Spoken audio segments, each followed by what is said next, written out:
I lost your audio a little bit. I see you started recording. Can you talk a little more? Yes, do you hear me? Now I hear you. Good. I think there was just a little lag. Yes, I was following Max Blumenthal's and Ben Norton's podcast about, you know my podcast. Moderate rebel, right? Exactly. And I'm following um, them and Radio Warner and Citations Needed. Hmm. I think yes, I saw your podcast. Oh, so you follow them on Twitter? Is that why? Okay, yeah. Sometimes, yeah, I see. And I appear on Radio Warner a couple of times. So. Mhm. Oh yes, and I'm I plan to interview Vyacheslav. You have talked to him about surveillance study. Yes.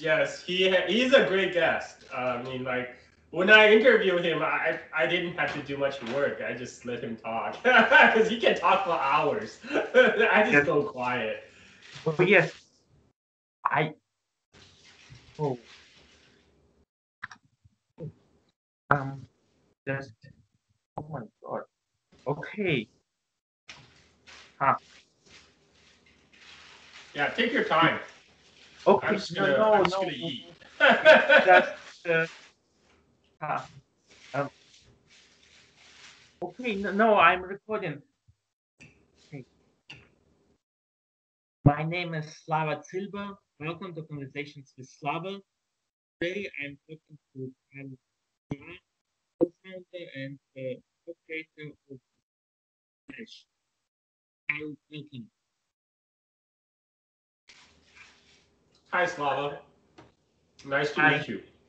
you too. Carl, you write on Twitter that you run a podcast about China, who's China great history, influence, and could you please tell me how you became interested in this subject? I'm sorry, Slava.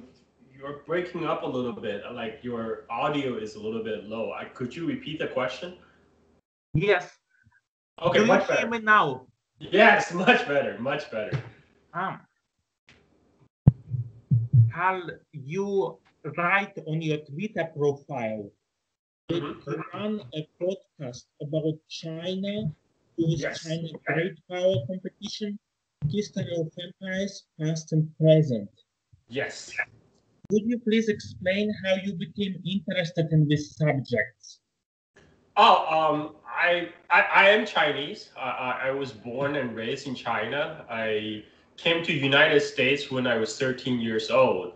So I have always, naturally be interested in China, Chinese history, and I was also interested in how other people see China. So I have always, ever since I came to United States, I was just try to find whatever information, news report I can about China.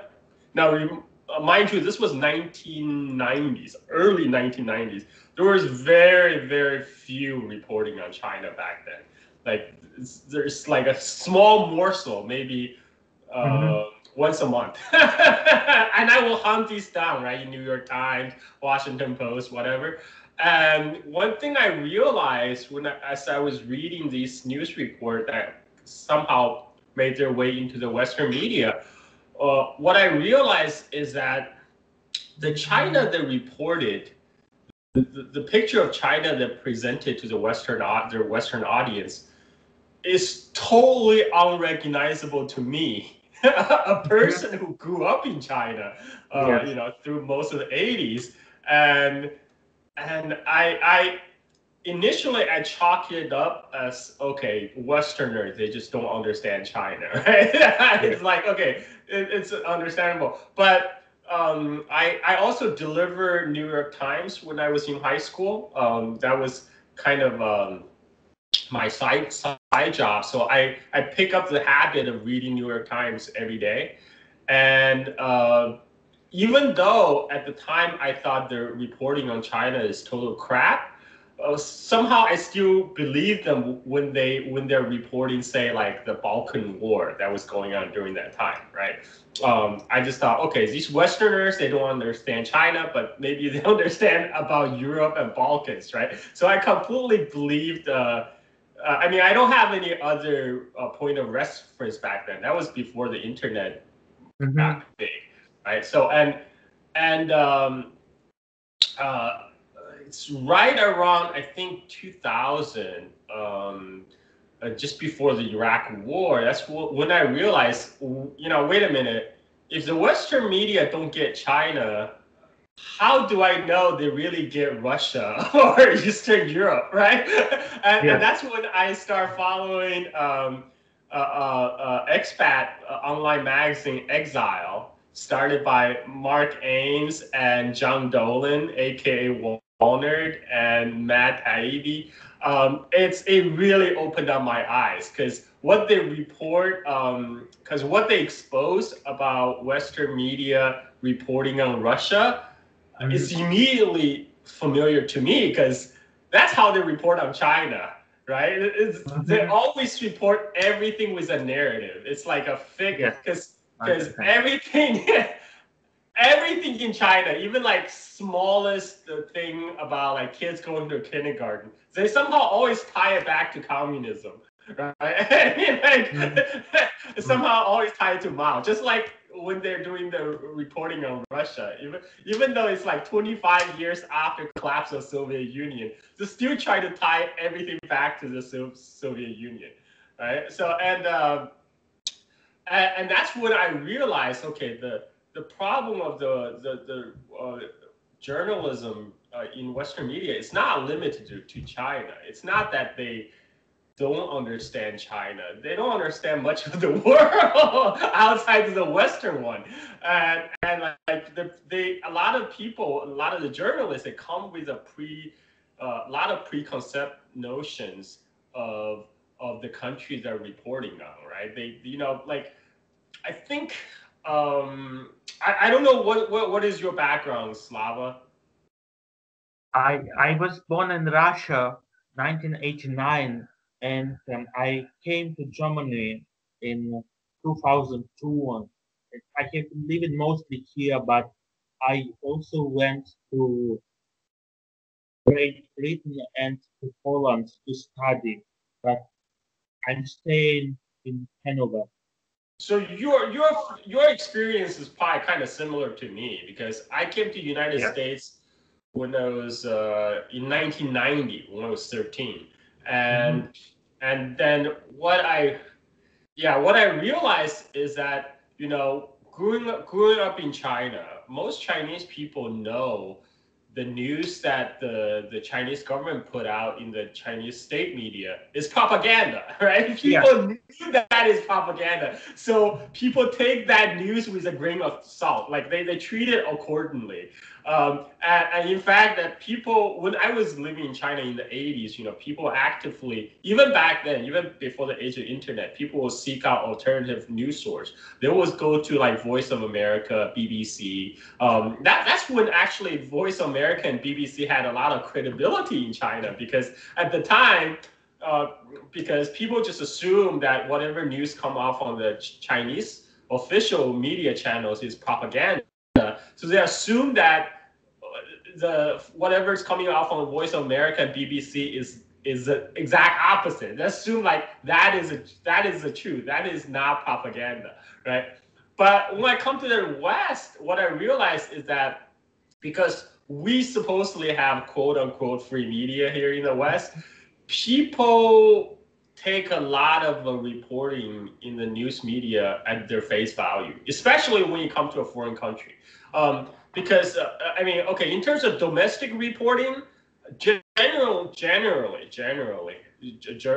there's some kind of check and balance because the Americans they grew up in say the U.S. They have a context. They know how the society works, and it's a lot harder for the reporter to pull out some bullshit because people say no, that's bullshit. They can call it out, right? So and there's always also so many different media channels. There's some kind of check and balance. But when it comes to the foreign media, people in the United States, most people genuinely have no idea about China or Russia, right? They don't understand the history, they don't understand the context, so they just blindly kind of take the media line that was fed to them, and they don't question it. A lot of times they don't question it. They don't question that they just like,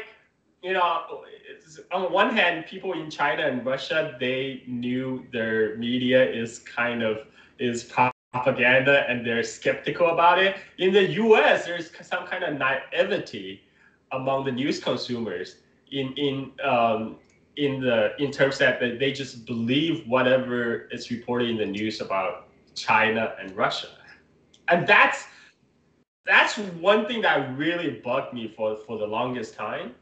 Mm-hmm. It's not even that the necessarily what they report about China or Russia is not necessarily all false or um, you know completely untrue. I mean, sometimes there's grain of truth in the reporting, but what they do is they're always laser focused on the very negative aspect of Russia or China, right? And Russia and China, they're giant countries. They're with a lot of people. There's so many different aspects of the society, but in most cases, the Western media is laser focused, only reporting on the negative aspect. And one analogy I like to use is, people are familiar with the story of blind man and elephant, right?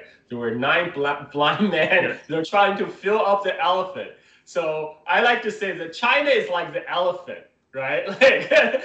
And except like um, the blind man of Western media, they're always focused on the elephant's ass. So the only part they report, is all the worst, the most negative part, the smelly part of the elephant. That's what they present to their Western audience back home. And because most people in the West, if they have never been to China or they have never lived in China, that's all they know is what their media tells them, and they form a very distorted picture of what China is or Russia, as a matter of fact, because people just don't know any better, and there's no before the age of internet, there's really not much that's there to challenge all the dominant narratives of the Western media, right? And I think we're lucky in the internet age that we can start our own podcast and trying to bring out some a different side of the information. I mean, that's what I'm trying to do. This is I know I just give the long reason, but this is really the reason why I started my podcast, because I feel a lot of the people in the West, especially the English-speaking audience, have been ill-served by their media, and I try to address that a little bit. And I I have the impression that there are many misunderstandings because when people hear censorship and propaganda, they think of what was the case in Russia and the Soviet Union, where government officials intervene, where it is done by the state in this very blunt manner. I have spoken to Matt Taibbi, and he is also interested in propaganda. He talked about the propaganda model of Professor Hammer and Professor Chomsky. I think I think an issue is that in the United States and in much of Europe, propaganda takes a different form. Stated differently, stated like to convince that they are actually standing up to power. What do you think? Because also had this impression that in Russia, at least people around me understood that the state was spreading propaganda and that the statements of government officials shouldn't be taken at face value. But it's not so easy in the United States because, because the propaganda is different. It's more subtle. Exactly, exactly. I agree 100% because in the West, a lot of time it's not uh, it's not like the the Soviet or the old style Chinese propaganda where it's very crude that they just try to shove information down people's throat. In US, like you said, it's very subtle, right? And but if you pay attention, if you really pay attention, then you realize there's always a narrative. There's a narrative that's been constructed by these journalists. They're trying to paint. Uh, they're trying to paint a picture, right? Like they everything. Like I said, like I remember one report. I believe I read in Exile how they talk about the Russian reporting. It's about I think it's pollen allergy in Moscow during springtime or something. And I mean, this is just okay. This is just like a kind of a interesting life story, right? But they had that they managed to tie that back to Soviet Union. It's like, come on. I mean, like they do it so often. I mean, people of our background are probably more sensitive to it because we watch out for that kind of thing. Whereas, a lot of the Americans who grew up with reading news like this, they're not aware of it because it was so omnipresent, right? It's just like they just accept, oh yeah, that's just how Russia is, how China is, and I remember, um, I'm trying to think whether it's Guardian or it's one of the UK newspapers. There was a long time China reporter, right? His brother came to visit him in China, and then his brother told him, "Oh, this is not the China I read about in your reports. This is so completely different from what you write home about." And the reporter actually became very defensive, and he wrote an opinion piece on it. He said, "Well, that's because my brother was only here for a couple of weeks. He is not like me who have been here for years. I know, like I can see through the surface, right? But that's not the point. The point is that like his brother is more right because the journalist, was presenting like a side of China, right? That's only negative, and that's only side of China that the people back home sees. And when they come to China, when they see, oh, it's not a dark prison where like populated by orcs, right? And that narrative kind of fall apart. I think one issue is that there is a different standard for the in-group and the out-group, the allies and the enemies. When journalists report on an enemy, they see human rights abuses as symptomatic, as telling of who that enemy is, of the government that runs that state or of the society as a whole. And then they report on human rights abuses committed by one's own side. They they tend to present it as one-offs, as actions by few bad apples. Adam And Johnson of Citations Needed has noted that how there is a completely different standard in human rights reporting as well. and I think another issue is that you know is access. Like a lot of the time, the the inside source they get this journalist they get from U.S. State Department, right? I mean nowadays, like a lot of the foreign reportings in U.S. is pretty much like a readout U.S. State Department or CIA or the greater intelligence community. One story I wanted to talk, more recent story I wanted to talk about is that the the red chip hack story.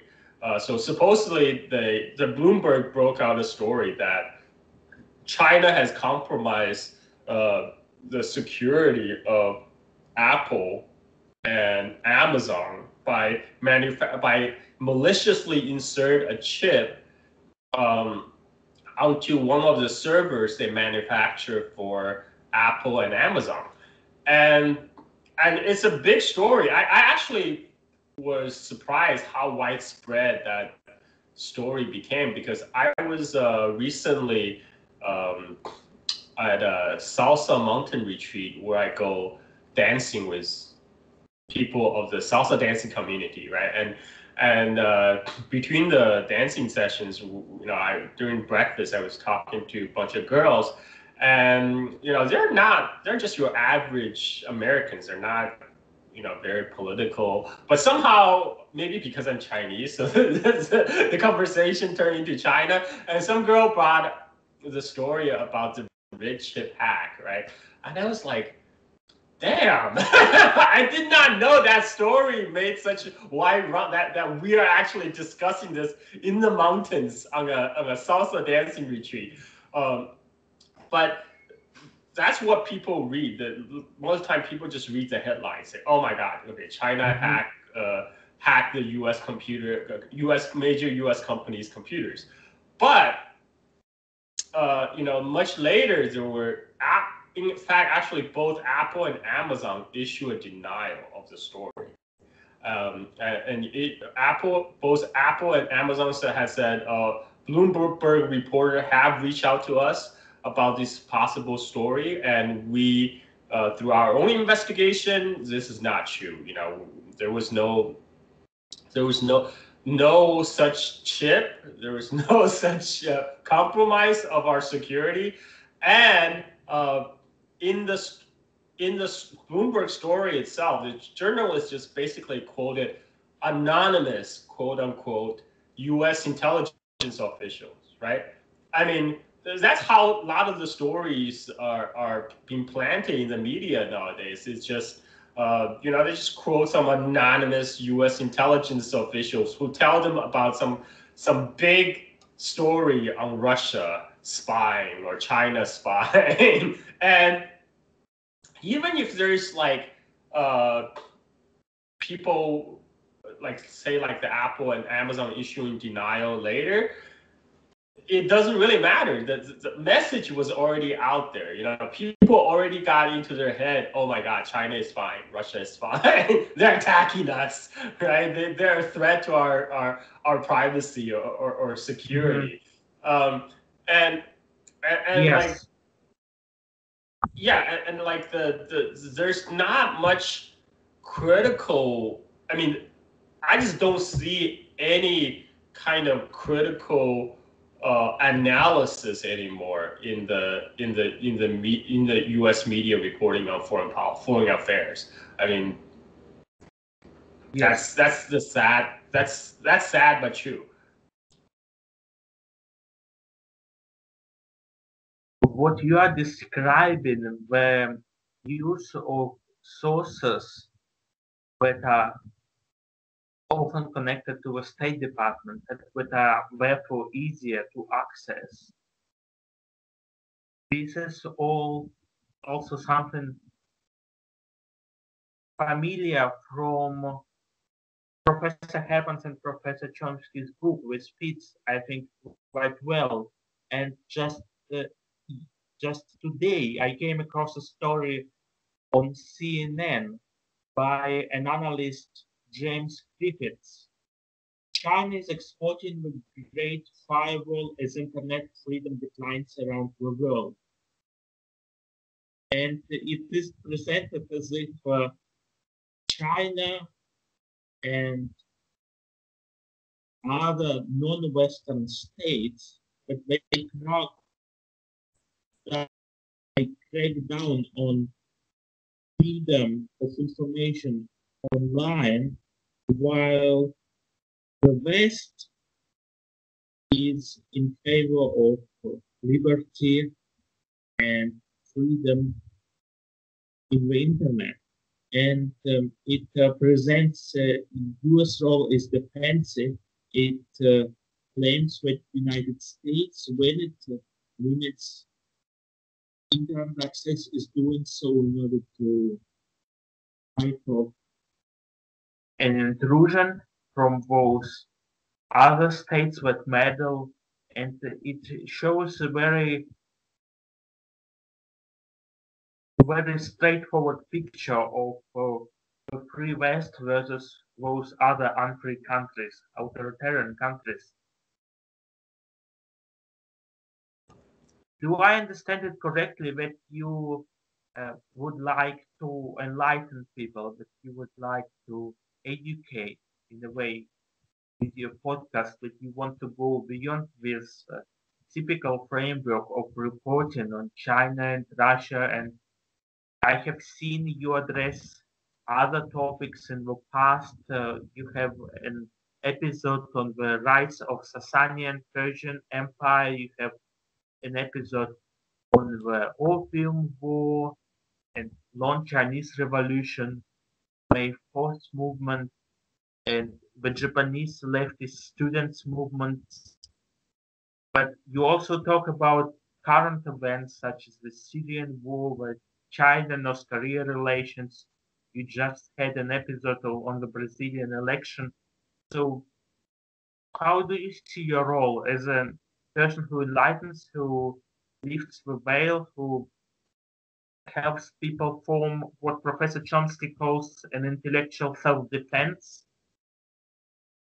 To be honest with you, this podcast is basically my hobby. I just like to talk about stuff I'm interested in, and all the topics that you mentioned that were on my podcast are basically my passion. You know, I love history. I love the world history. I'm like I'm a close follower of I'm a news junkie, so I follow the world events closely, and I just like to, also present a different perspective. Like a lot of time, one of the problem I encountered before myself was, when I was say trying to find information on China, you either get the news from the Western mainstream media, or you get the news from the Chinese government media, which they present a complete opposite view. It's like black and white, right? So it left you wondering what is the truth. And so I like to present, bring like a more independent perspective as a person who, do not have I don't have ties to any organizations or like I don't have any other special agendas. I just like to find out things for myself, what is going on in this world. And I do believe history is important because history gives people a context, right? I mean, like we did not come to the present like out of a vacuum, right? And we are the product of a long process, of a long historical process.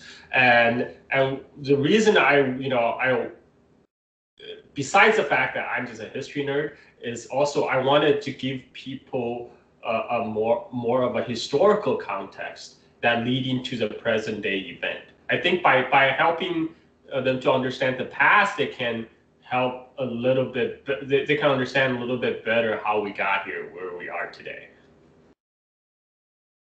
On your Patreon page, you write clash of civilizations and empires around the world and across time, with special focus on China, with a special focus on China and when East meets West.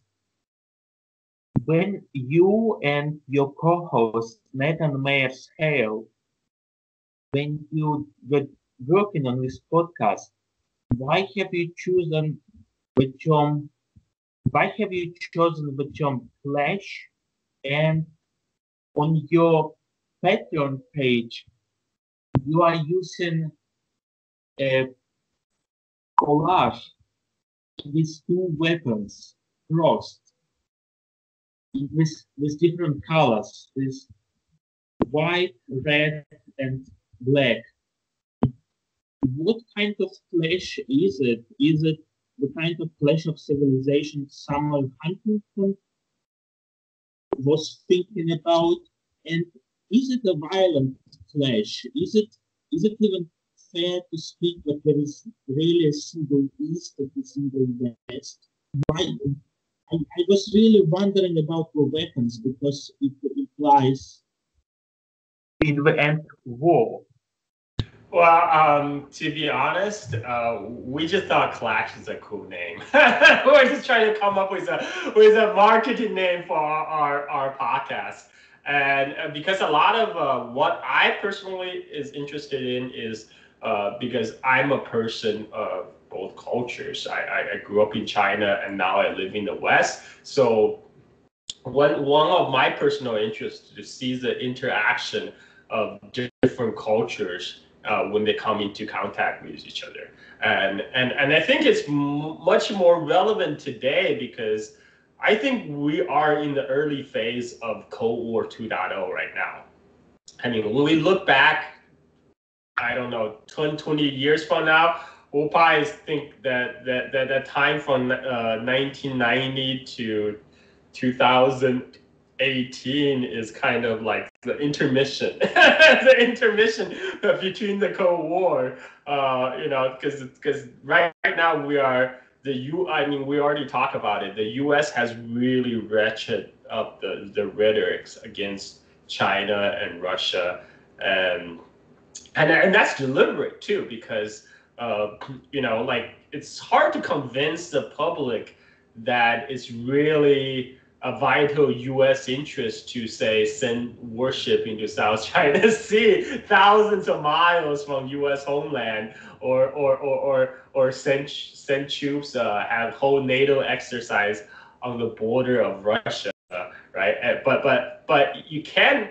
What you want to do is you want to present the others as a threat, and you do that by presenting them as somehow they're threatening the personal freedom of everyday Americans, because they're spying on us, because they're hacking our network, our computers, and they're spreading fake news, right? And they're influencing our election. And so the ironic part is the U.S. is this global empire that has military bases all over the world and is interfering in every countries on every continent. Yet it's trying to present itself as a victim, right? It's to the American public. It's trying to justify its action by presenting U.S. as the victim of unjustified Russian and Chinese attack, and everything always gets simplified and dumbed down. It's like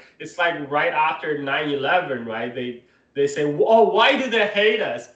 It's because they hate our freedom, right? I mean, so like now they're doing the same thing. They're trying to present whatever action of China and Russia as attack on the American freedom, the internet freedom, on American privacy, right? So that's why we gotta spend more money on all these awesome weapons to confront Russia and China. I mean, at the end of the day, U.S. media is not this one giant centralized propaganda apparatus of former Soviet Union or China, but it has some deep ties with all the both the deep state and the military-industrial complex, right? All the Lockheed I, Martin and all these other special, like foreign special interests, like Saudi Arabia or Qatar or whoever is funding those think tanks, right? yes, and I think in the case of the media, there is often groupthink, and they have often um, a similar ideology. They have a tendency to side with the state, not necessarily the Trump administration and its officials, but uh, they share similar assumptions about United States, for example, being in favor of democracy, of internet freedom, and be acting as some kind of world policeman. Uh, Yeah, I mean, Alan McLeod, basically, all the underlying, uh, all the underlying premise of all this report is that the U.S. is a global force for good, right? It's the champion of the neoliberal order, which is the best thing that happened to the world since sliced bread, and and that the power of the U.S. hegemony is the only guarantee of the spread of human freedom and human rights. it, That's what they want people to take away with. it is actually the same rhetoric one knows from the Clinton administration after the fall of the Soviet Union. There was a lot of talk about the United States now being able to really spread democracy, not just to defend it against the onslaught from the Soviets, but to spread it. And Alan McLeod of FAIR has described how Russiagate is being used. I have interviewed Alan on a previous episode, on a previous show, and Adam Johnson of FAIR and of Citations Needed has also analyzed this kind of reporting where the United States that doesn't matter, it's not a cause, but enemies of the United States, authoritarian states, they do, and the United States, when it does something, it's always on the defensive. I would like to address these issues. I remember watching a debate on Intelligence Squared with John Mishheim of the University of Chicago. And the topic was, can China rise peacefully? And that he argued that there will be a clash, there will be a conflict. I I wonder how I wonder what you think about this, and I wonder what you think about the notion of the rise of China. I have seen on your Twitter feed that you had ad by the Chinese Liberation Army, as far as I remember. And I have several images of the Chinese military. So And I have to make a confession. I'm actually a fan of John Mearsheimer because me too. I know I saw the video. Watched his lectures on YouTube many times, and he's famous for his can China rise peacefully, and he's the reason why I'm a fan of John Mearsheimer is unlike a lot of media pundit, he's honest, right? He's has always been pretty forthright that this is really not about human rights. Mhm. This is not about spreading freedom and democracy. This is about the great power competition between United States and China for global hegemony. And at least on the part of the United States, that U.S. is trying to maintain its status as a sole world superpower, and it's trying to back down all the near competitors like China, who might challenge its global hegemony. And Yes. that's refreshing. That honesty, I really appreciate that. And he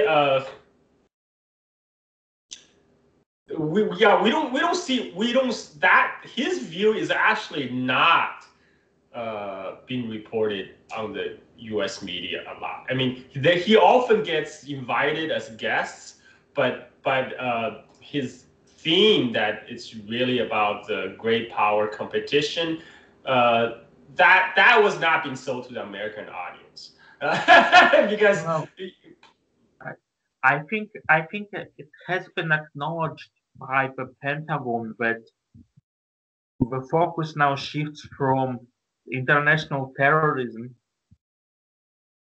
from the war on terror to great power competition, Russia and China. But I would argue that these are pretexts.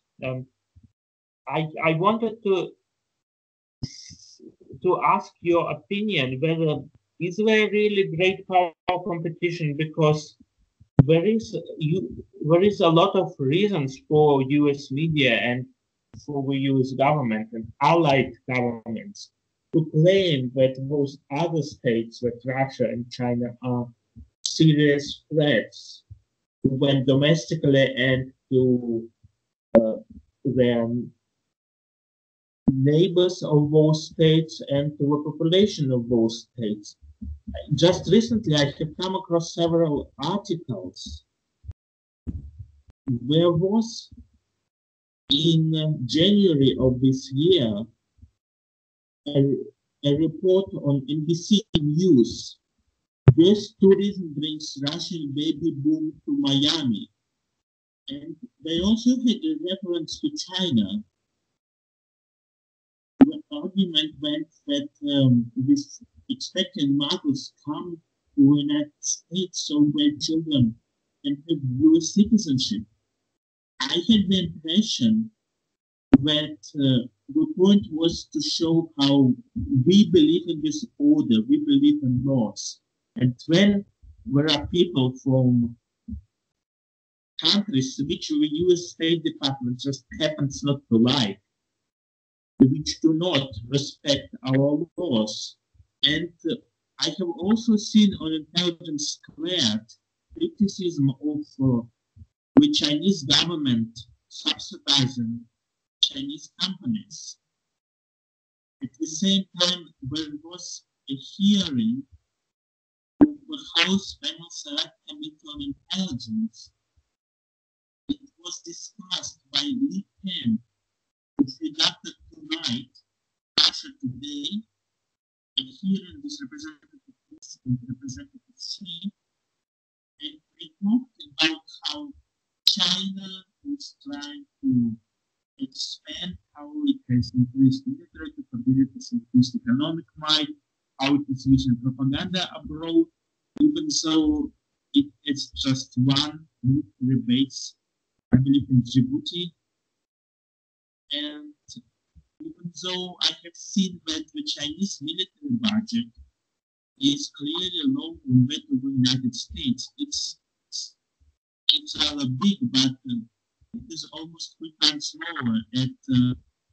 As I see from a Bloomberg article by so it's 227 billion. The US counterpart is 606 billion. And there are different reports of this kind. It's a recent Times article about Japan's Beijing. I don't know what it's the American president is elected president that eases particular settlement zones as a button in American leadership in the region. There is this concern. I have the impression that it is very self-serving, that it has purpose, that it overstates how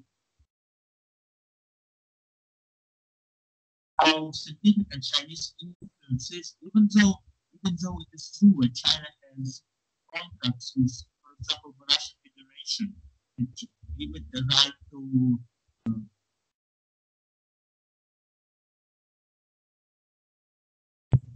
buy into either war.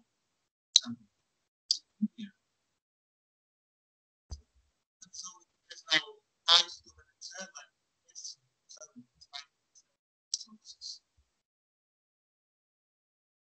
It does have a lot, an impressive state surveillance apparatus, but what do you think? What is the big picture? Do you see a pattern here? And do you think what you are describing as a clash, whether it's real or whether it is something that serves the interests of power, particularly in Washington, D.C.? The manufacture consent for an economic and military expansion of the United States and for uh, further domination. What is your opinion, Carl? Okay, so there are a lot of questions. I will try to address them one by one. Good. One is that, why is U.S. Trying to fan up this tension between U.S., Russia, China? And I think we need to look at who is really pouring oil on this fire, right? And you see the fingerprint of the U.S. deep state, and like for a while in terms of China, there's always two camps. There's the so-called the panda huggers who are pro engagement with China, and then there's the China hawks who are for containment of China. And it's the split is really along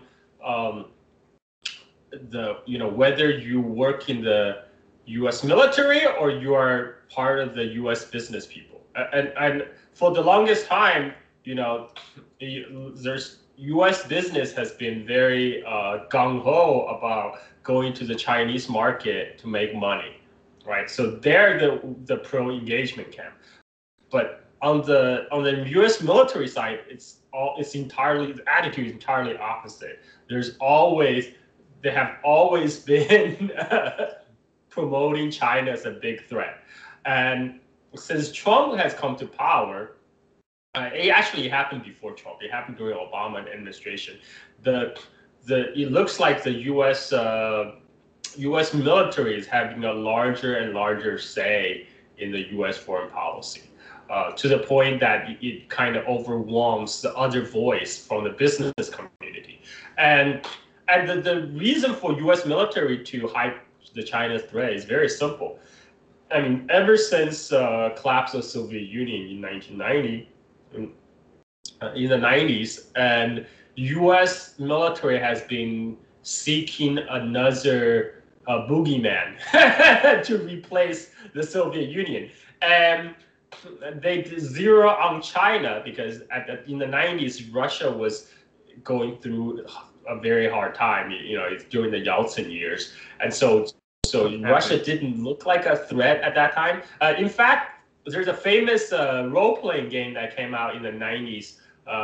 You might have heard of it. It's the Fallout series, the Fallout games, and initially in the Fallout game, so the premise is there was an apocalyptic nuclear exchange, right? And then everybody is living in the post-apocalyptic world, United States.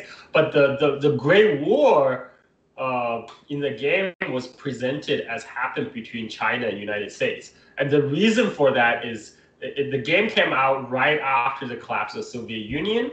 And at the time, the game developer feel like it just would not be credible to still use Soviet Union anymore because at the time Russia was going through some really difficult transition and it didn't look like Russia was coming back. It didn't look like a threat at all. So they made it China the power that had a nuclear exchange with United States.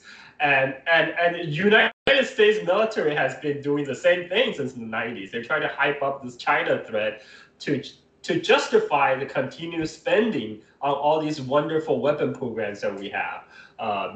Because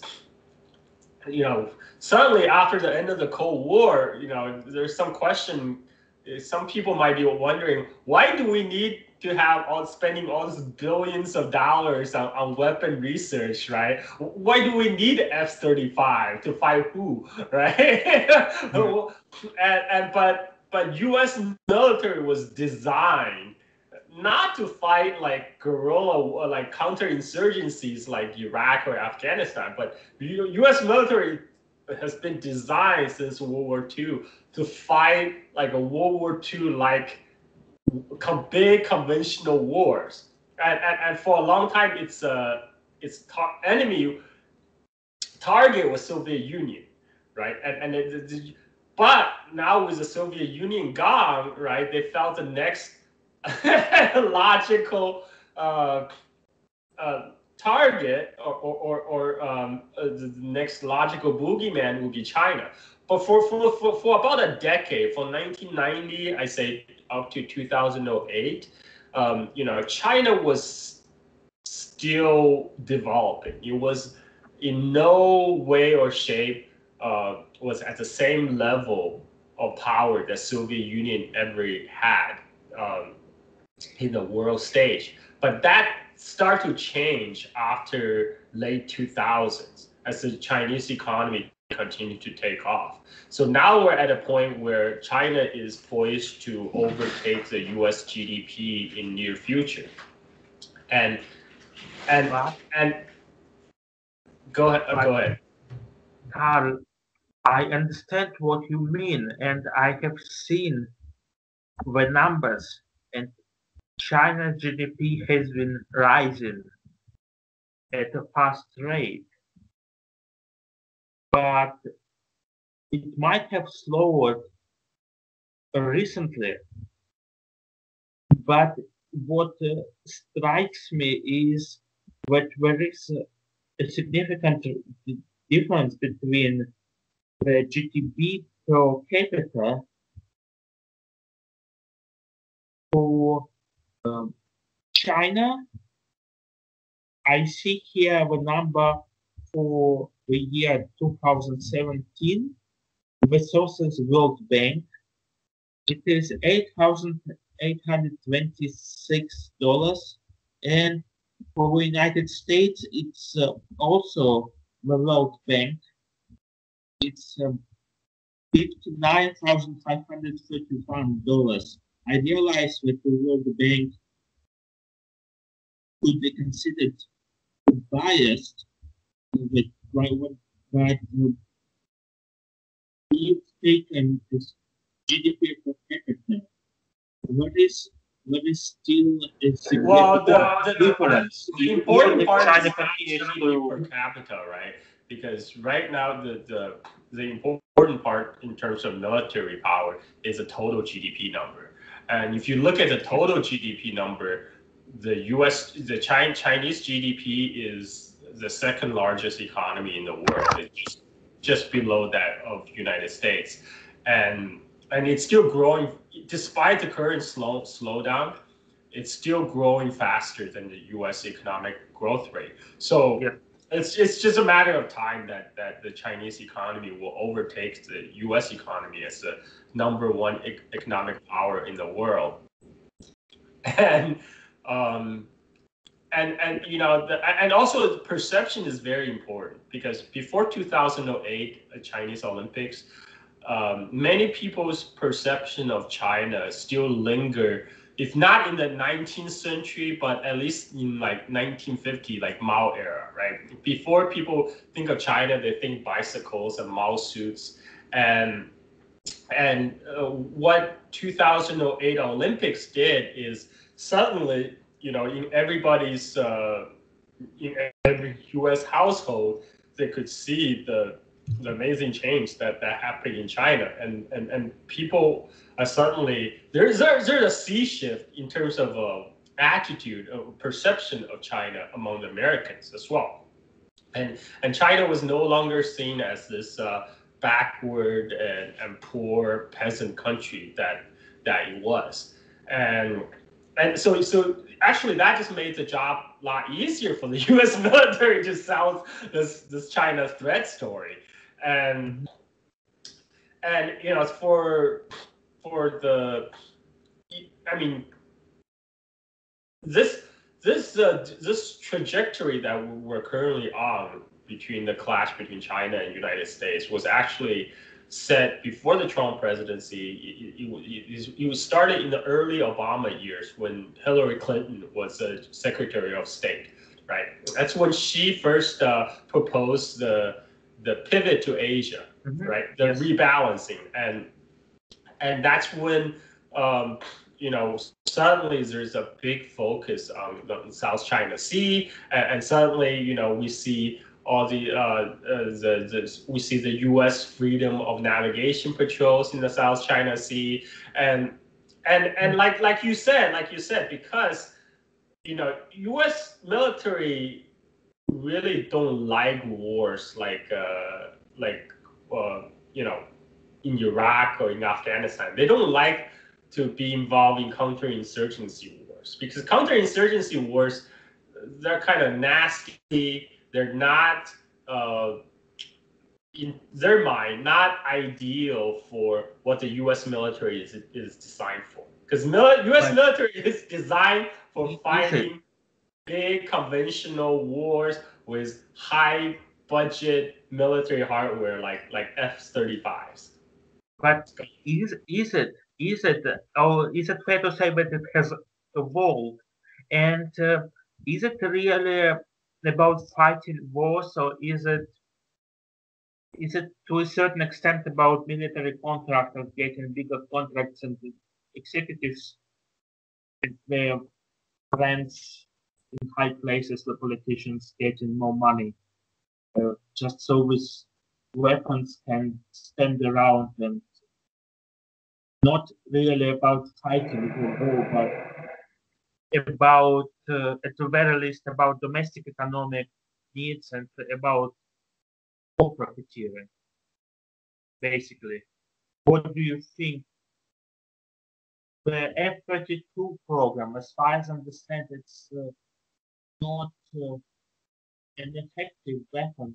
It's a flawed program, but I have seen presentation, as far as I remember, on Vox, that explain that it is about the military-industrial complex, that there are many people, many companies, many politicians, many workers who have a stake at keeping this going. And that's why nobody wants to risk his or her political career and pull the plug on this program. Okay. F-35,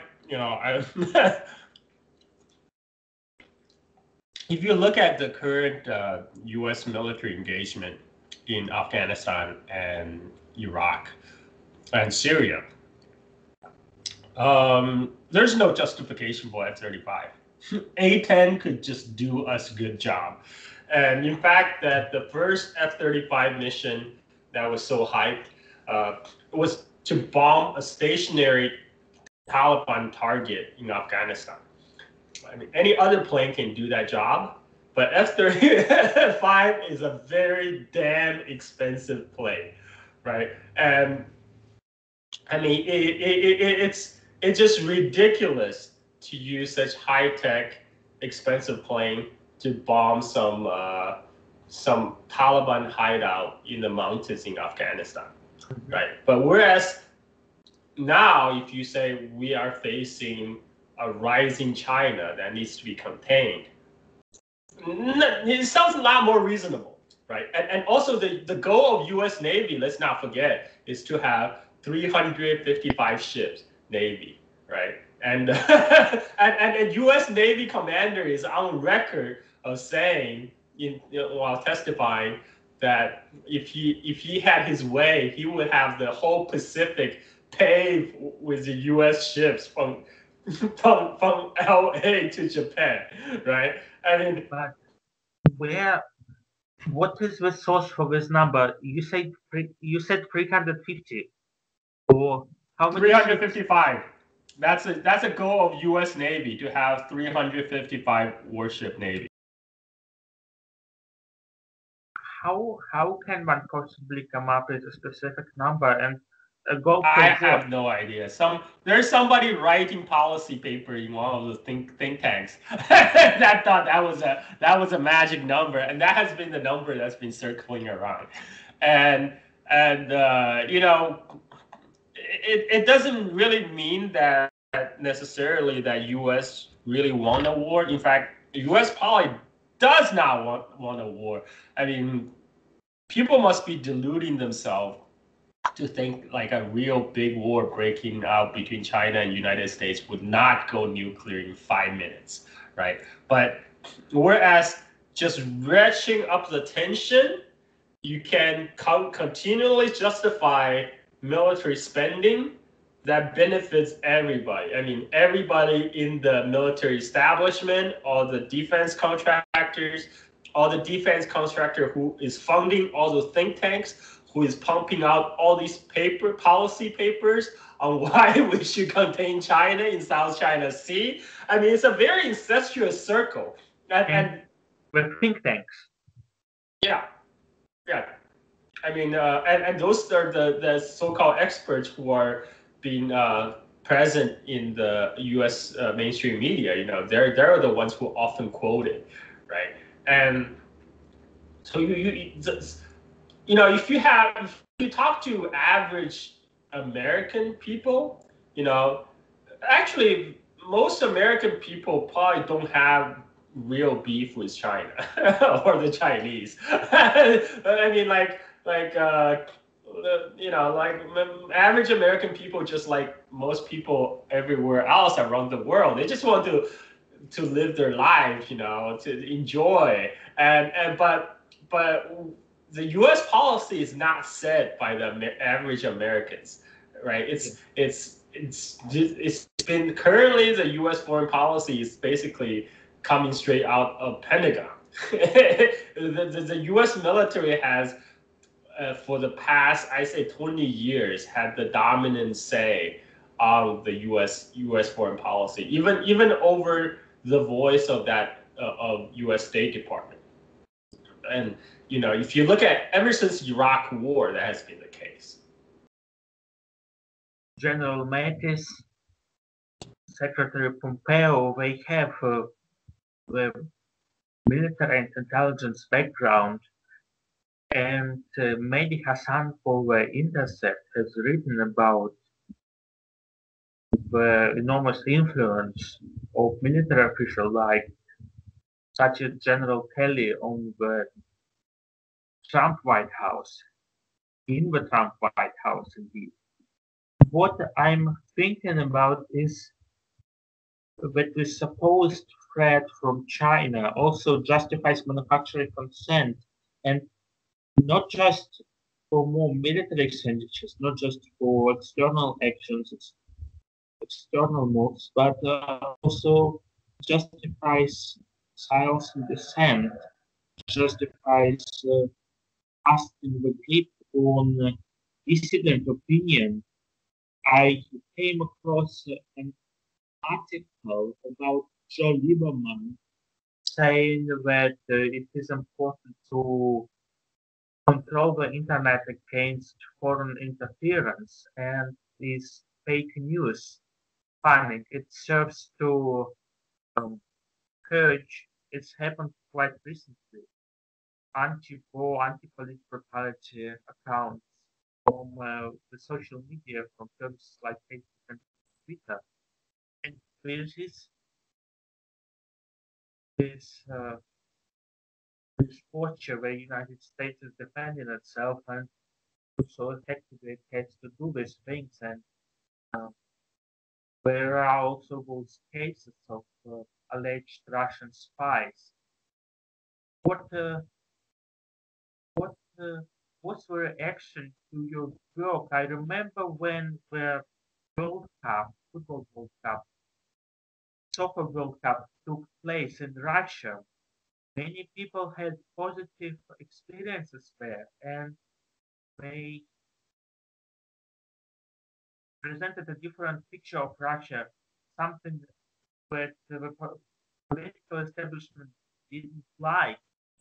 For example, in Great Britain, you talked about this phenomenon. You said that ordinary people in Russia and in China see things differently. When you say something which doesn't line up with this West bad authoritarian countries elsewhere, this narrative about us spreading democracy and other countries spreading tyranny and censorship, when you contradict this narrative, when you violate these tenets, what is the reaction?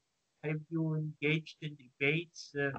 Have you debated one of those China folks, uh, people who side with the national security, mainstream journalists? How was it? Me, I mean, other than Twitter spat, I mean, which are just fun and silly at the same time. Uh, because a lot of, I think you mentioned it earlier, it's a lot of these so-called China experts. Same thing with the Russian watcher community. Also, it's very incestuous. There's a lot of groupthink. They already made up their mind. There's a like their job is to contain this evil China or evil Russia and spread the American value. And I remember John Fairbank, old China hand, who wrote about this American attitude toward China. That the Americans always had this missionary zeal. Back in the days, it was to spread Christianity, right? Now Christianity, not Christianity anymore, but it's freedom and democracy, right? But it's the same impulse. We gotta spread our American value to the entire globe, right? And in fact, that's entirely opposite of what's happened in China and Russia, because since the collapse of the Soviet Union, both China and Russia has basically stopped exporting revolutions worldwide. Today's China and Russia are much more your traditional nationalistic countries that's focusing on its own development, much more so than the United States. At least compared to the day of Soviet Union, yeah, because like Russia, Russia is not trying to spread the Russia model. China is not really trying to export the so-called China model anywhere. In fact, if you listen to the Chinese officials, they often say, "Oh no, the China model, you can't replicate it elsewhere. It's only suitable for the Chinese conditions of very particular Chinese circumstances, right?" Whereas U.S. is very much about exporting the so-called Washington consensus, and and by what they really mean is they want everybody to be subservient to the U.S. interest and be answerable to the U.S. Beckon and call to act as a client state. In terms of I'm trying to think of like let's say on the level of South Korea, right? I mean, if you watch all the news reporting recently about Korea in the U.S. media, you will see there was very, very few reporting on the perspective of South Korea, right? It's always Yes. about Trump or Kim, right? And it's made it like it also made it like South Korea almost didn't exist as a country. Like the South Korea almost didn't have a voice. And this is how U.S. treat its supposedly allies, right, friend and ally. But in effect, U.S. establishment treats South Korea as a client state, as a vassal, right? Its opinion didn't even matter. Yes. And that's what US want for the rest of the world. Basically. And China and Russia presents a big challenge to this model because Russia and China are just simply too big to be answerable to US beck and call. Yes. Go Uh, ahead. Adam Johnson of FAIR has noted that opinion pieces and editorials in major newspapers present a completely different picture than the majority of South Koreans, that they have a far more hawkish view of tensions in this region. And Tim Shorrock of The Nation, a senior Korea reporter, has also noted how much more hawkish the coverage in the US mainstream media, in the New York Times, for example, is how it is rather similar to the views of South Korean and Japanese right wing or even far right. And there was this article by Motoko Rich from the Tokyo Bureau of the New York Times where she spoke about American leadership and how it is desired in Asia, how people are worrying about Trump being avoid. They don't cite these journalists. They don't cite quotes. They have an idea. The United States is supposed to be the United States being this.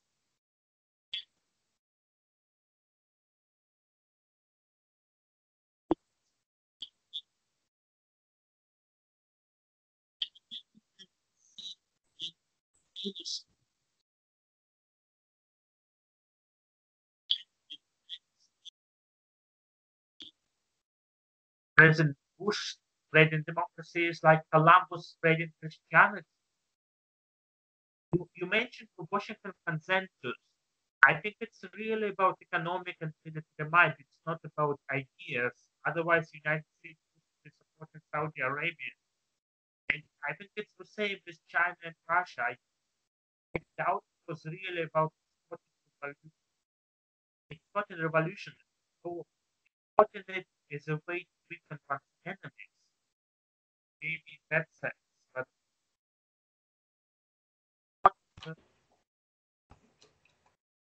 I think there's two parts because yes, the primary driver of U.S. foreign policy is special interest. I'm talking about special interest of the both the intelligence community, the military establishment, and the defense industry to aggrandize themselves. But at the same time, there is an element of ideology in there, right? Just like Soviet Union back in the days, it had a real ideology, right? Even though a lot of the time, if you look at the action of Soviet Union is to um, you can say to further the interest of Soviet Union, but it did have an ideology to mobilize the population and the people around the world to its cause. So U.S. does have this ideology, and many, I say quite a few of at least the U.S. media class actually subscribe to this ideology of spreading democracy and freedom. And because they a lot of people buy into this argument that US is a powerful good, right? I mean, yes, people in United States don't even talk about the fact that we are actually an empire, right? They instead they talk about we are the guarantee of peace, and we are a defender of democracy and freedom, right? it And is. and I mean, it's true when you examine those premises under microscope, most of the time they fall apart. But it doesn't mean that people don't believe in them. I mean, there's quite significant amount of people you have to keep in mind, most people are focused on living their own lives. They don't have the time or energy to try to analyze and try to break down all these media reports or all these media narratives. They take in what they have been told, and a lot of the time, what they've been told is a simple idea that U.S. is a force for global good. People believe that. There are quite many people who believe that in the United Yes, States, and I think even many of the journalists um, believe that. They believe that U.S. empire is a force for good, and so what they were doing is to they see themselves somehow as like the guardian of peace. Grotesque yes, as that it might sound. it is a very appealing ideology, and one wants to believe it. Also, that one's own state is special. I used to think the same way about the United States. What I noticed, and um, journalists such as Tim Shorrock have noted it, that, for example, in the discussion of the tensions on the Korean Peninsula, the term peace is used in effect to say empire. Peace means United States is in control. Peace means United States dominates. The same for stability and security. It's pure ideologists or enemies of the United States are obviously the ones who want war and to destabilize. But I had a problem here with what John Mearsheimer was saying. He has a new book out, Grand Delusion, Liberal Dreams and Historical Realities, I believe. And in several of his lectures, he talks about United States spreading democracy as if it is really about spreading democracy. And as you observed, he says that these politicians believe it. And I think some of them actually do. But doesn't every invader, doesn't every conqueror claim to be a liberator? I mean, it's the Chinese Liberation Army. Who would call one's own army?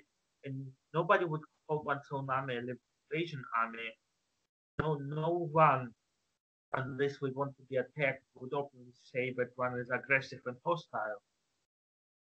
And even if, for example, Professor Mike McFall believes that the United States is spreading democracy, yes, it is, but it is doing so in enemy countries and in countries dependent on enemy countries. The same with sovereignty. It is all in favor of sovereignty from the enemies, but in favor of sovereignty from the United States. What do you think? Because it strikes me that Professor Mishama insists that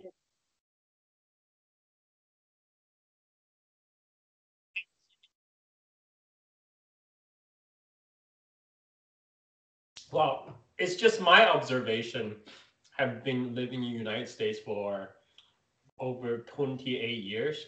That a lot of average Americans, they simply just believe this idea of America is force for good and peace without thinking too much into it, and like, and also have been grow up in China.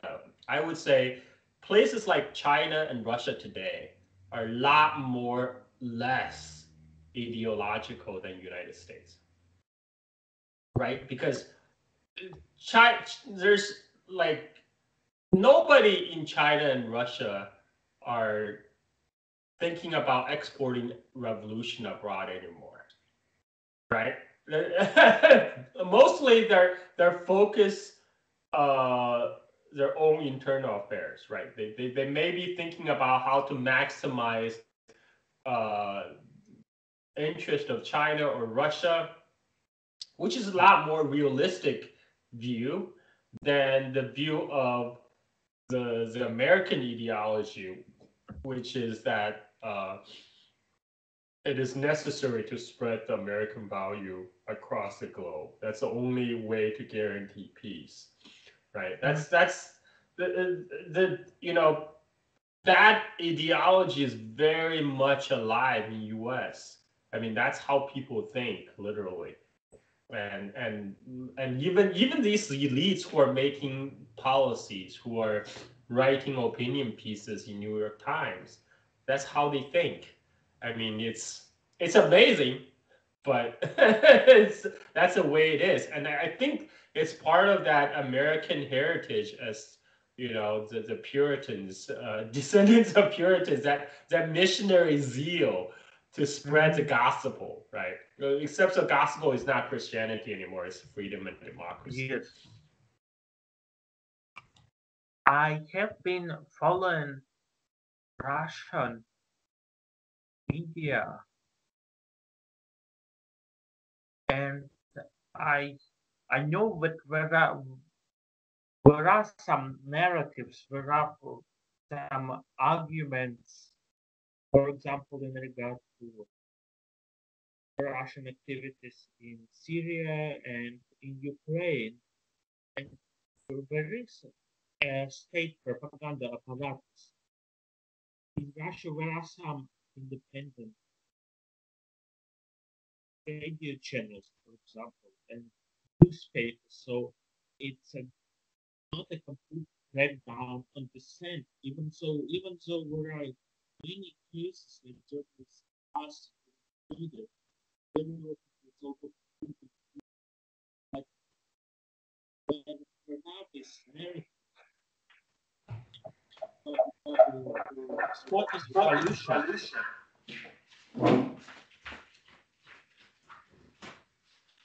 or about there is a problem with the connection. I can hear me twice. Do you hear me? Yeah, you're breaking up a little bit. Like, kind of, your voice is fading in and out. Do you hear me now? Can you talk again? Do you hear me now? Yeah, I Uh, can hear you fine. Yeah. yes. But there are such narratives. So it's, for example, the talking point that if our soldiers are not here, NATO soldiers are not here. And I think it's the same talking point in the United States.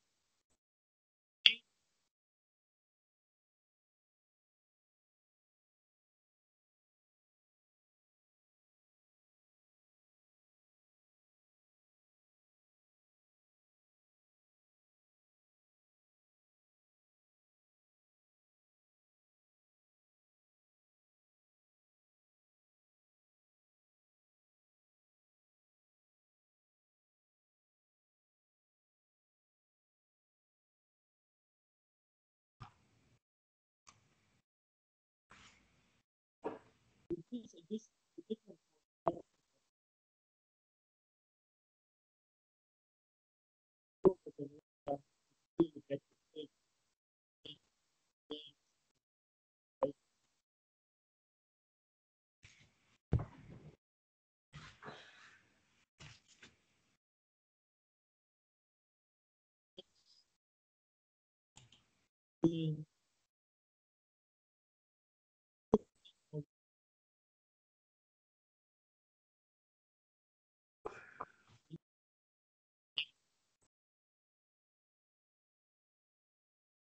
overarching. Your voice is kind of fading out again. Yes, is Okay, now I hear you. have you have you observed from following Russian and or Chinese media any similar overarching narrative about values, about spreading freedom? No, No. justifies the government's activities. How is consent manufactured? So is it done differently?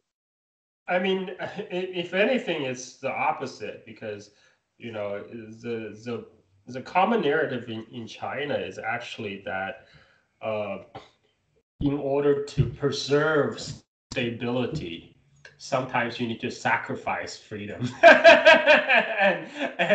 including freedom of speech, because one of the most, I think the biggest visible headache for many Chinese netizens is that the Great Firewall, right? I mean, they're blocked from getting on Facebook, on YouTube, and Yes. and a lot of time, even when they're on the Chinese social media, Weibo, a lot of times uh, there's contents are being censored. Like they have automatic word filters to filter out some sensitive words, and everybody complain about that. And people, there are people who try to make excuse for that is saying, oh well, that's because if they open up everything, then uh, United States is going to flood the whole internet space with all the anti-government propaganda, trying to foster a color revolution, but in order to preserve the current stability, right? This is a this is a necessary measure, not ideal, but necessary measure. That's a most common narrative in China. Uh, if someone is to take a pro-government stance, right? That's what they would say. And I have a sense that it's similar in Russia as well, because it seems the Russian government is also very much concerned about preserving stability, right? Stability of the country, Control. and another thing often talk about in China is how precious this current period is that compared to the bad times before, because like now it's almost a golden period when things are looking up and up, and then finally the country is prospering and developing, right? People should be treasuring this moment in time, not to stir up trouble. And I have a feeling there might be some similar narrative in Russia as well, right? It's like now after the bad times of the Yeltsin years. Actually, yes. Actually, this argument is used that the 90s were chaotic and but this is now different. Yeah. And I know there has been a crackdown, at least some censorship of NGOs, and that were seen as agents of foreign, particularly US, EU influence, Yeah. and I also mean, in the name of self-defense and um, sovereignty, I guess.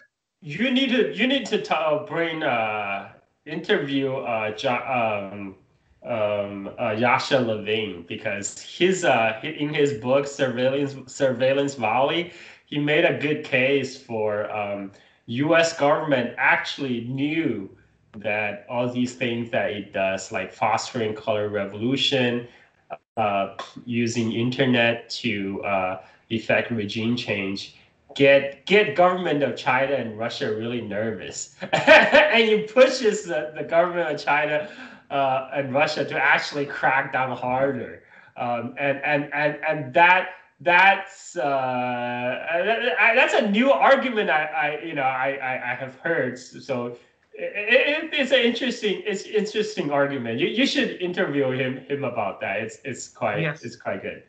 I have I have contacted him. Would you give me could you only if it's not a problem give me advice because how how how uh, how can I better reserve an interview with him because we were supposed to contact each other. I contacted him at the end of October. He told me to do so, but he hasn't responded, and I have you at the beginning of your interview with him. You said that you had to wait 3 months, I believe, till Oh you could. yes, yes. Is That's this because he at the time when we first contacted him, he was not allowed to do interview because uh, some legal reasons that he has to wait until his book was published to do yes? the official promo tour. That's when we finally got him on and talk to him. I don't think there's that blackout period now. I think you it's just a matter of you finding him with available time. I think. Okay. So you just but your podcast was already running when you contacted him. Yeah. It will probably increase the chance once I have it online. Yeah. I mean, it's because also um, we kind of got to know each other through the Warner community because Yasha Levine was with him and Dr. John Dolan and Mark Ames. They used to work together at the NWSF. They used to work together, and so they that's how we got in touch. Hmm. I Yes, I have seen the exile, and I knew that Matt Taibbi has also worked there. The US government is also using the argument of self-defense against Russia and against China. That article by James Griffith on CNN today, it was very much in line with the agenda of the government. They basically portrayed China and its censorship, its Great Firewall, as a threat, and the United States as a missionary country with the internet freedom. The whole fake news crackdown. Have you been affected? Because several alternative media sites, several independent sites have been affected. Have people you are in contact with, Radio Borneo, or other organizations been affected? I mean, right now, I used to joke about, there's eventually going to be a convergence of United States and China, where China is going to be going to move closer to United States, and United States is going to move closer to China. But right now, it looks like United States is moving a lot closer to the Chinese model of censorship than vice versa, than China opening up, because. Uh, like yeah, the U.S. political scene is just really crazy right now. Like you already mentioned that earlier, that all these Russian spying cases was just an excuse to stifle the internal dissent. I mean, like Mhm. all this so-called Russian fake news, that was just an excuse to do crackdown on Facebook, on YouTube, of the alternative news media, because I now would say so. the media, the elite who used to control the media, they're panicking because they're suddenly in this internet age. They realize they're not the souls. They don't own the information anymore. They no longer own this sole channel of news.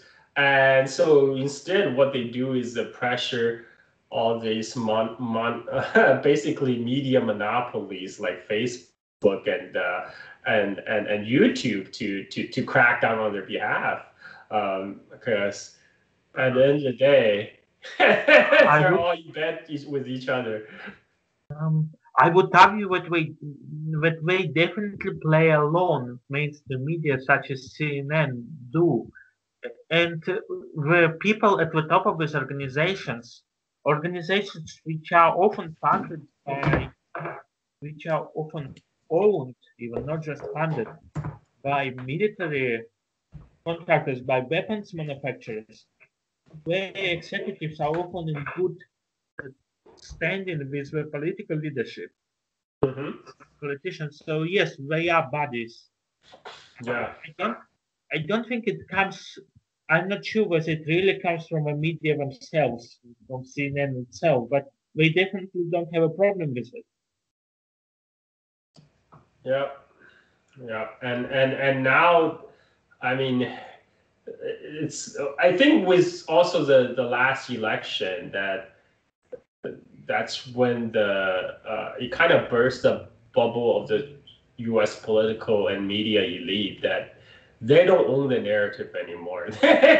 In fact, they don't even know how they don't like what they write about in the commentary or whatever does not reflect how the average Americans in the street thinks, and that scares them. That's because before in the age of groupthink, they thought they are the representative of U.S., but they're not, and that scared the heck out of them, and that's why I think that's one of the impetus for the crackdown.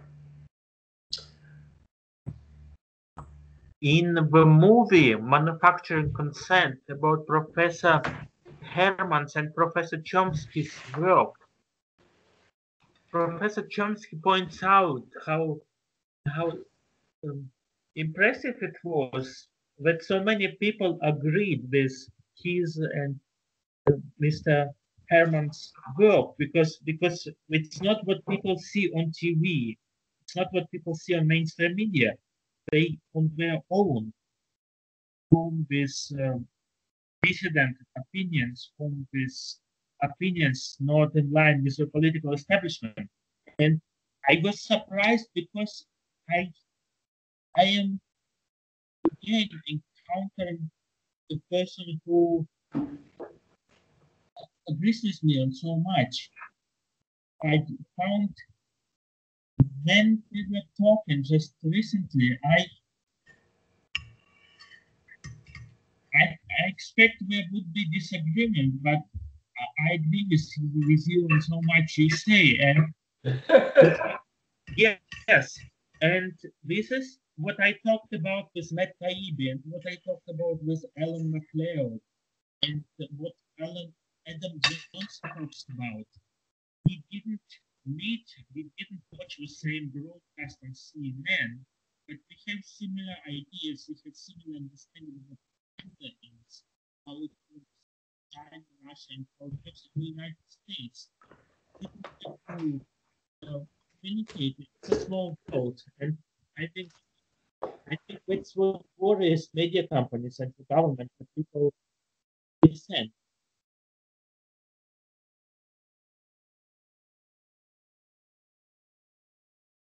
Carl, what are your and You're breaking out a little bit. Carl, what are your and your co-host plans for podcast, and what are your plans? What are my plans? Yes, My and plans, my plans is just to enjoy myself. I mean, that's one of the guy who actually commented on my Twitter's thread. He said, I listened to your podcast. I would actually donate if you if you don't laugh every 5 minutes. And wow. I told him, look, I appreciate your advice, but I'm not gonna stop laughing because I'm having fun when doing my podcast. That's the whole point why I'm doing it. I do it because I enjoy it. It's my hobby. So this I really have no other agendas rather than I'm just having fun doing this. I'm having a great time. That is very nice. That is Yeah. very nice. Do you could you could you tell my listeners what topic you're going to cover next? What guest you're going to talk to? Would you like to make an announcement? Um, Okay. So we have well, the next week I'm gonna publish the part three of our interview with with so one of our collaborators on our podcast, David Milia, he's back in China, and he's right now he's located right on the China-Myanmar border.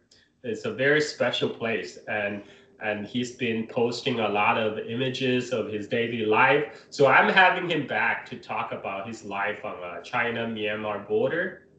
But I do want to go back to the track that I initially started with, which was to give an overview of the Chinese modern history, Mhm. starting from Opium War. I kind of started doing that, but then I got distracted by by the other interesting topics that I found so interesting. So I think I believe the anniversary of Bruce Lee's birthday is coming up. So Mhm. I think I'm gonna have to do a special episode on him, on his family, because I did some research on Bruce Lee's family's background in Hong Kong, and it was so fascinating because first I did not even know Bruce Lee was mixed. He had a mixed parentage. His mother is actually a mixed Eurasian,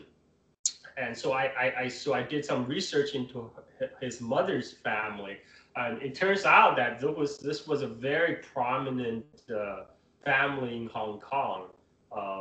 One of the started by one of the richest men in Hong Kong, and his family's history is basically the history of Hong Kong. So I like to do an episode on that because it will be fascinating, and a lot of the materials I think I don't think has been covered elsewhere. So I want to do that, and I want to finish with my Opium War series because I started doing the kind of the background for the Opium War, the steps leading up to the Opium War. I have not got to the Opium War itself, so I like to get that done, and then the Bruce Lee's family background story. So Mhm. Carl, thank you very much for appearing on this podcast, and I wish you good luck with your work. And I hope you enjoy it. It's great that you like it so much. thank you very much, Slava. You are very kind. Thank you. Um, I am sorry. Um, Carl, if it is possible, I would be glad if I could, for example, in the future, contact you and ask for your comment on development. For example, you had an episode about the situation on the Korean Peninsula. For example, if there is another summit concerning that or another topic which you have covered, if I could ask for your comment, Sure. I would be Yeah, glad. I would love to. Great. I wish you a very nice day, Carl. Thank you. You too. Bye. All best. Bye. Bye. Thank